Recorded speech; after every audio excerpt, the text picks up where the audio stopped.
Allez, tout le monde dans les commentaires. Emma.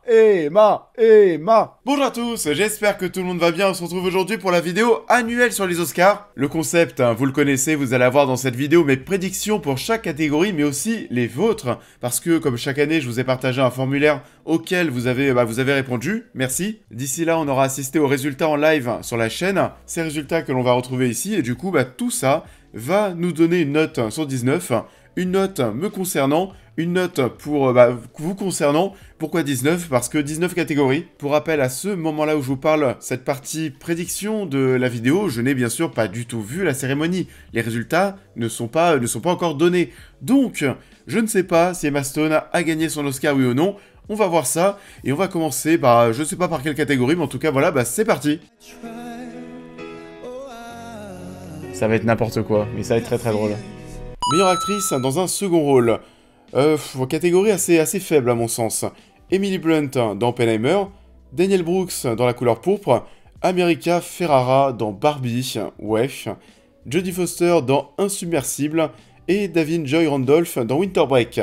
Alors, Emily Blunt, bon, faut pas déconner, on la voit très peu. Alors oui, elle a une scène qui est totalement dingue, mais de là à choper un Oscar, je ne pense pas. America Ferrara, on aurait pu la retirer directement, voilà, c'est une blague. Entre ce qui reste, de toute façon, voilà, moi je le donnerais plutôt à Davin Joy Randolph dans Winter Break. Même si, bon, voilà, c'est pas un Oscar victoire sans appel. Hein. On n'est pas d'accord parce que pour vous, c'est Emily Blunt avec plus de la moitié des votes. Emily Blunt pour les abonnés, Davin Joy Randolph pour moi, c'est parti, quel est le résultat? Oui, Davin Joy Randolph qui gagne l'Oscar. Je souhaite remercier ma mère de m'avoir poussé à traverser la rue. Je pense à toutes celles... Donc voilà, qui nous raconte ses souvenirs d'enfance. Elle a traversé la rue, sa mère c'est Macron. Je suis en train de voir vos commentaires. Meilleur film d'animation, Le Garçon et le Héron, Élémentaire, Nimona, Mon ami robot et Spider-Man Across the Spider-Verse. Bon, là, peu de suspense, je pense, ça va jouer entre Le Garçon et le Héron et Spider-Man Across the Spider-Verse, et je pense que vous avez vu mon top des films de l'an passé. Vous savez que Spider-Man c'était mon film préféré, donc je donne bien entendu mon Oscar à Spider-Man. Et de votre côté, d'après le formulaire, c'est pareil, Spider-Man Across the Spider-Verse. Non, Le Garçon et le Héron. Et en plus, Miyazaki n'est pas là. Oh là, je pue le seum. Vraiment, pour moi, c'est typiquement voilà l'Oscar que tu donnes pas à Spider-Man parce qu'ils l'ont déjà eu. Et ça va être pareil pour Emma Stone. Je vais puer le seum. Vraiment. Le meilleur scénario original, Cocorico, certainement, Anatomie d'une chute, Winter Break, Maestro, May December et Past Lives. Alors oui, Cocorico, parce que je le donnerai bien entendu à Anatomie d'une chute, qui pour moi, voilà, le mérite, mais totalement. De votre côté, c'est pareil, victoire sans appel, quasiment 85% des votes. Donc, oui, Anatomie d'une chute devrait remporter un Oscar, en tout cas on l'espère. Wouh, Anatomie d'une chute, Cocorico, messieurs dames. Anatomie d'une chute qui remporte un Oscar. Le premier de la soirée, peut-être qu'il y en aura d'autres. Meilleur scénario adapté, American Fiction, Barbie, Oppenheimer, Pauvre créature et La zone d'intérêt. Alors ici, je le donnerai quand même à Oppenheimer et je pense qu'Oppenheimer le remportera. En tout cas, c'est de même votre souhait, Oppenheimer pour vous, Oppenheimer pour moi. Oh, American Fiction, d'accord. Surprise, hein, du coup, c'est vrai que là, que ce soit vous, alors là on s'est tous trompés du coup. Meilleur maquillage et coiffure, Golda, Maestro pour le nez de Bradley Cooper, Oppenheimer, Pauvre créature, Le Cercle des Neiges, c'est vrai, Le Cercle des Neiges aussi qui a sa place parce qu'on ressentait vraiment le côté vraiment très froid sur le visage des personnages.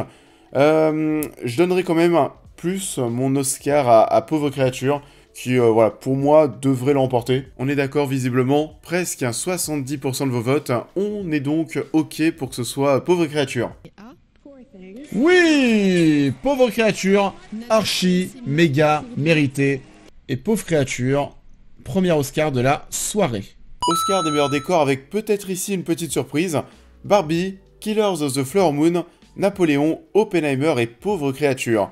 Alors, ici, j'éliminerai Napoléon, Killers of the Flower Moon, et ensuite, je pense que j'éliminerai Oppenheimer. Ça va jouer pour moi entre Barbie et Pauvre créature, et du coup, Alors Barbie, ouais, il y a un côté décor, il y a le côté, voilà, tout l'univers Barbie qui est assez dingue. Après, il y a une grosse partie aussi du film dans le monde réel. Je pense que je le donnerai quand même un plus à Pauvre Créature. On passe par beaucoup d'endroits, il y a beaucoup de choses, beaucoup de détails, beaucoup de pièces que l'on traverse avec Emma Stone. Il y a pour moi, à mon sens, plus de travail à ce niveau-là. Donc je le donnerai à Pauvre Créature. Et d'après le sondage pour les décors, c'était assez partagé mine de rien, mais c'est quand même un Pauvre Créature qui le gagne. Donc on est d'accord pour Pauvre Créature. Et le gagnant est... Oui, Pauvre Créature encore une fois. Le doublé de Pauvre Créature. Les meilleurs costumes, là ça peut être serré. Barbie, Killers of the Flower Moon, Napoléon, Oppenheimer, Pauvre Créature. Je pense que ça va se jouer, en tout cas je le donnerai soit à Barbie ou à Pauvre Créature. Entre les deux, je le donnerai quand même à Pauvre Créature. Il y a un travail sur, voilà, sur les tenues, sur les robes d'Emma Stone qui est assez dingue. En vrai, je pense que ça mérite plus d'être souligné et d'être récompensé que les costumes de Barbie. Il y a des votes qui ont été un petit peu dans tous les sens d'après le sondage, sauf Oppenheimer, mais c'est quand même Pauvre Créature qui l'emporte. Donc là aussi, on est d'accord. Poor Things, et voilà, c'est ce que je vous disais, ça allait partir en triplé. Alors par contre, Barbie, il y a tout passe sous le lait de Barbie, du coup. Mais en soi, c'est mérité. Moi, je l'ai filé plus à Poor Things. Mais c'est vrai que, du coup, Barbie, il n'y a pas grand-chose à prendre ce soir, finalement. Meilleur film international, je pense qu'ici, je prends un petit risque. Allemagne, La Salle des Profs. Italie, Moi Capitaine. Japon, Perfect Days. Espagne, Le Cercle des Neiges. Et pour terminer, Royaume-Uni, La Zone d'intérêt. Alors... je pense que la zone d'intérêt a de grandes chances de remporter la statuette. Alors déjà, je vais effacer Perfect Days, La Salle des Profs, Le Cercle des Neiges. Et alors moi, la zone d'intérêt, voilà, je trouve ça un petit peu... alors je vais pas envie de dire sur le côté parce que le concept est génial. Après, voilà, bon, passer le concept. J'aurais pas dit non, en fait, si le film durait 45-50 minutes à la longue, bon, j'ai trouvé ça un peu redondant. Donc, c'est vrai que la zone d'intérêt, j'ai bien aimé, j'ai adoré le concept, mais est-ce que j'irai jusqu'à lui offrir l'Oscar, je sais pas. Alors que moi, Capitaine, et ça, pour le coup, j'ai vraiment beaucoup aimé. Donc, je pense que je prends un risque, je pense que la zone d'intérêt va le gagner, mais je le donnerai personnellement à Moi Capitaine. Vous concernant, vous êtes plutôt d'accord avec ma prédiction. La zone d'intérêt pour vous, pour ma part, Moi Capitaine, on va voir ce que ça donne. La zone d'intérêt, c'était écrit. Bon, pour le coup, voilà, là, je savais que j'allais me tromper. J'ai tenté. Mais c'est vrai que moi, j'ai eu un petit coup de cœur au début de l'année pour Moi Capitaine. Et vous revenez à égalité. Voilà. Vous êtes content? Meilleur acteur dans un second rôle. Peu de débat ici, je pense. Sterling K. Brown dans American Fiction. Robert De Niro dans Killers of the Flower Moon. Robert Downey Jr. dans Oppenheimer. Ryan Gosling dans Barbie. Mark Ruffalo dans Pauvre Créature. Donc oui, s'il y avait débat, ça serait entre Robert De Niro et Robert Downey Jr. Je le donnerais très largement pour moi, parmi toutes les catégories des acteurs et des actrices, pour moi c'est là où il y a le moins de débat en fait. Robert Downey Jr. pour Oppenheimer pour ma part, on est totalement d'accord, et Robert Downey Jr. devrait donc remporter son Oscar, ça fait plaisir. Robert Downey Jr., c'était prévisible, c'est bon, on y est. Premier Oscar pour Oppenheimer. Oscar pour Robert Downey Jr. Oscar des meilleurs effets visuels, The Creator, Godzilla Minus One, Les Gardiens de la Galaxie Volume 3, Mission Impossible, Dead Reckoning et Napoléon. Alors ici, j'hésite vraiment entre deux films. On peut retirer Les Gardiens de la Galaxie Volume 3, on peut retirer Mission Impossible, on peut retirer Napoléon. Pour moi, ça va jouer entre The Creator et Godzilla Minus One, qui sont les très bien tirés, malgré son faible budget. Mais entre les deux, quand même, The Creator aussi, le budget était pas ouf, il me semble qu'on était sur du 80 millions de dollars, mais les effets spéciaux étaient vraiment très bons. Donc, personnellement, je le donnerais à The Creator. C'était très serré pour vous, mais c'est quand même The Creator qui le gagne, mais vraiment d'une courte tête. Donc oui, The Creator, et ça sera du coup un petit lot de consolation pour ce film qui a malheureusement bidé au cinéma. Godzilla qui prend l'Oscar. Godzilla qui prend l'Oscar. Et on n'est pas bon du tout. Alors moi personnellement, je suis navré, mais The Creator le mérite plus quand même. Voilà. Les effets spéciaux The Creator sont quand même à un niveau encore au-dessus de Godzilla Minus One. Meilleur montage, Anatomie d'une chute, Winter Break, Killers of the Flower Moon, Oppenheimer et Pauvre Créature. je le donnerai sans hésitation à Oppenheimer, rien que pour la dernière heure de film. Voilà, le montage, le dynamisme qu'il y a durant tout ce dernier acte, c'était voilà, complètement dingue, et rien que pour ça, je le donnerai à Oppenheimer. Vous concernant, c'est pareil, à plus de 60%, c'est Oppenheimer qui doit le gagner, donc j'espère, oui, que ça sera Oppenheimer. Oppenheimer, logique, totalement logique. Bon, pour le coup, voilà, je suis content. Oppenheimer, c'est quand même ce qu'on attendait sur cette catégorie, que ce soit vous ou moi. Et donc, c'est un deuxième Oscar pour Oppenheimer. C'est bon qui commence sa petite remontada sur Pauvre Créature. Oscar de la meilleure photographie. Pas si simple que ça cette année. El Conde, Killers of the Flower Moon, Maestro, Oppenheimer et Pauvre Créature. Alors, me concernant, j'hésite entre Killers of the Flower Moon et Pauvre Créature. Donc, voilà, c'est vrai que j'ai pas mal hésité entre les deux, mais je le donnerai quand même à Pauvre Créature. Et pour le coup, on n'est pas forcément d'accord, parce que d'après le sondage, Pauvre Créature est deuxième. Vous donnez l'Oscar à Oppenheimer, on verra ce que ça donne.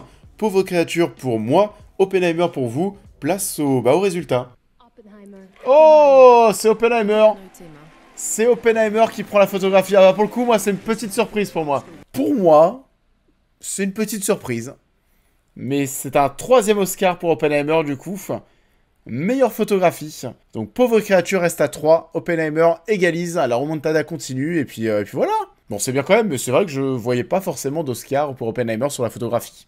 Je voyais même plus le Scorsese.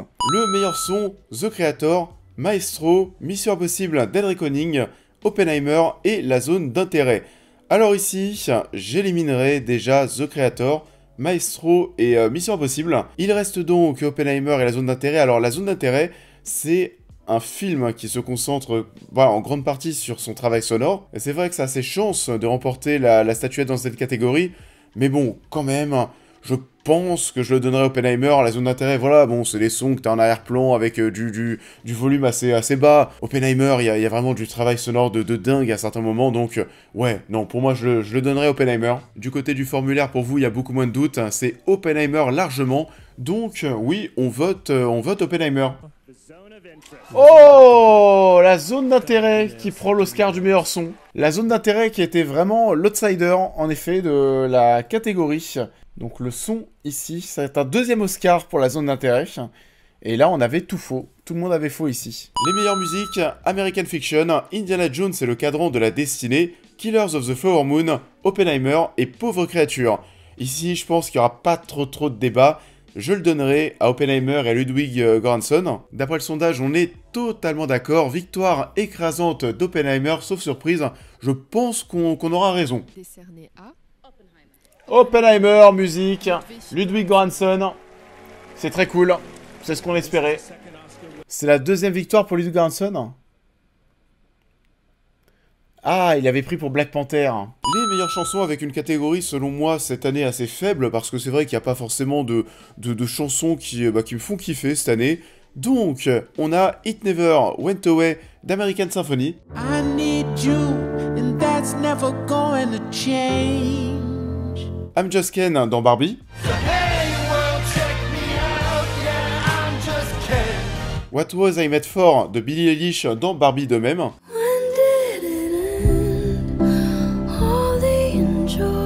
The Fire Inside de Flaminote.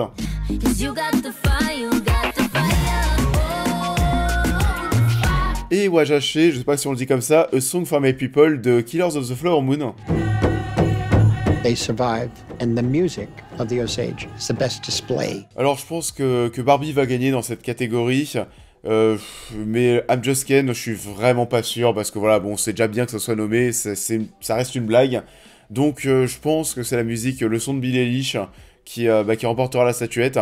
Voilà, mais alors vraiment sans conviction. D'après le sondage, c'était très serré de votre côté, mais vous avez quand même voté pour la musique de Billie Eilish dans Barbie plutôt qu'Am Just Ken. Du coup, on semble d'accord, mais voilà, sans grande conviction. C'est Billie Eilish qui le prend, on a eu un doute avec Am Just Ken. On a eu un doute, mais c'est bien Billie Eilish qui prend l'Oscar pour la meilleure chanson.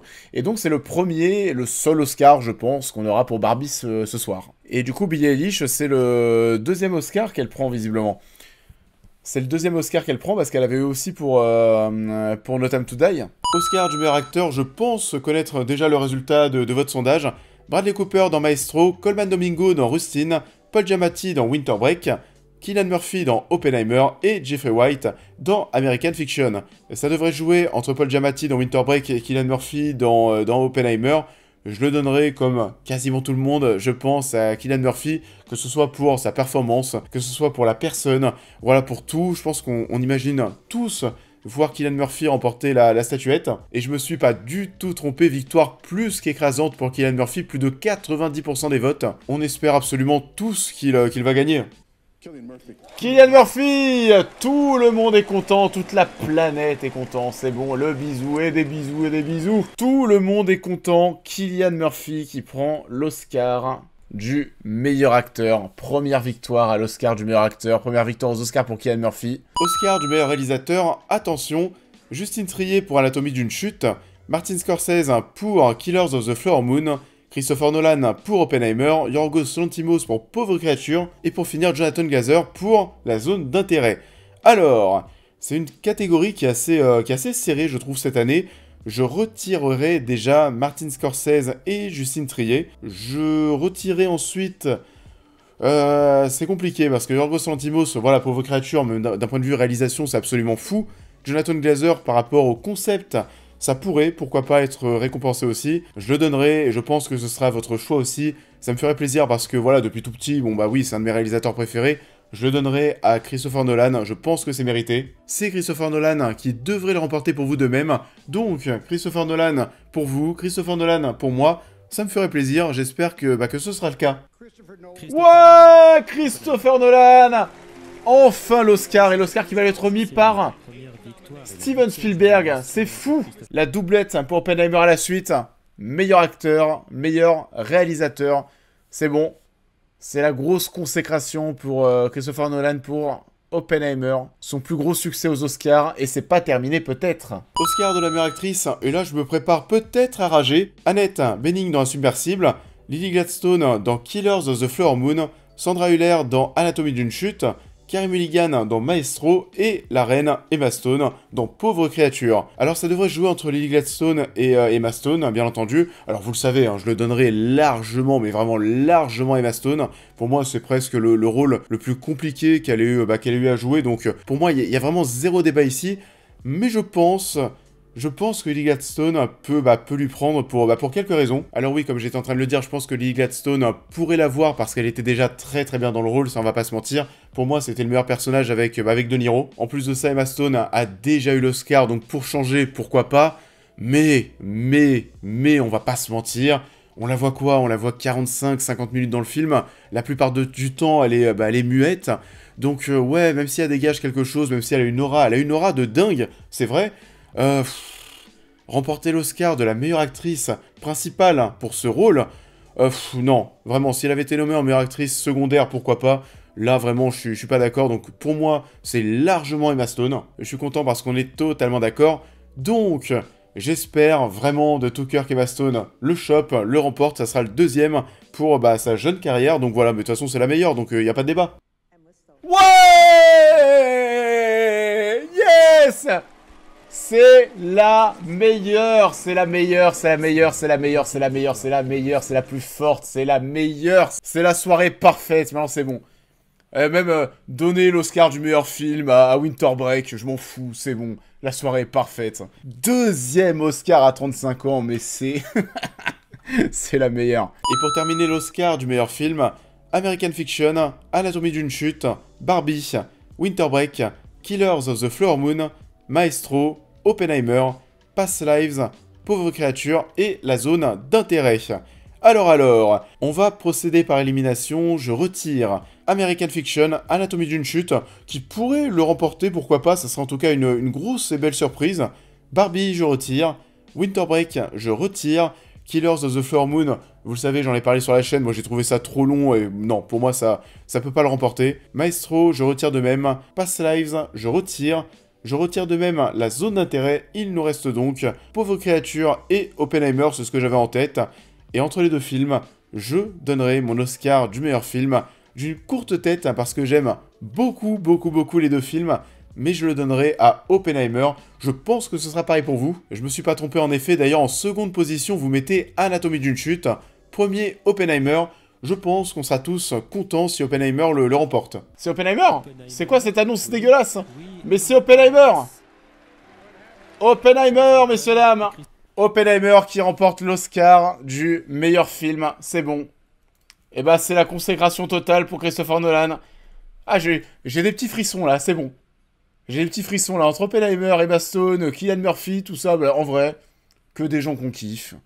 Tout va bien, c'est une très belle soirée. Alors déjà, vous avez gagné sur l'ensemble de la soirée d'un point, il me semble. Je me suis perdu dans mes comptes, mais normalement, vous avez cette année, en effet, les abonnés ont été plus forts que moi. On a donc un Oscar pour Winter Break, un pour Le Garçon et le Héron. Ça, pour le coup, c'est ma déception de la soirée. J'aurais bien voulu que Spider-Man Across the Spider-Verse chope son Oscar, sachant qu'il le méritait plus, à mon sens. Anatomie d'une chute, qui repart quand même avec un Oscar, meilleur scénario original. American Fiction, un Oscar. Barbie, un Oscar pour la meilleure chanson. Godzilla Minus One pour les meilleurs effets spéciaux. La zone d'intérêt a 2 Oscars. Donc, on l'a dit, meilleur film international et meilleur son. Et ensuite, les 2 grands gagnants de la soirée. Pauvre créature, qui a 4 Oscars, dont meilleure actrice. Mais bon, ça, elle n'est plus à présenter, c'est la meilleure. Et Oppenheimer qui a 7 Oscars, dont meilleur film, meilleur réalisateur, meilleur acteur second rôle. C'est le grand gagnant de la soirée. Donc voilà, bah, la consécration pour Christopher Nolan qui n'avait encore jamais remporté d'Oscar du meilleur réalisateur ou du meilleur film. Et bah, il a tout ce soir. Donc voilà, les cases sont cochées pour Christopher Nolan, tout est ok. Et ben comme d'habitude, en tout cas, n'hésitez pas à liker ce live ou la vidéo. On se retrouve très bientôt sur la chaîne. J'espère que vous avez passé un bon moment avec moi. Comme chaque année, vous êtes nombreux chaque année, toujours plus de 1000 à nous suivre, même durant la nuit. Donc c'est toujours très cool. Bonne nuit à tous, merci d'avoir suivi cette cérémonie. Vive Emma Stone, et puis à bientôt!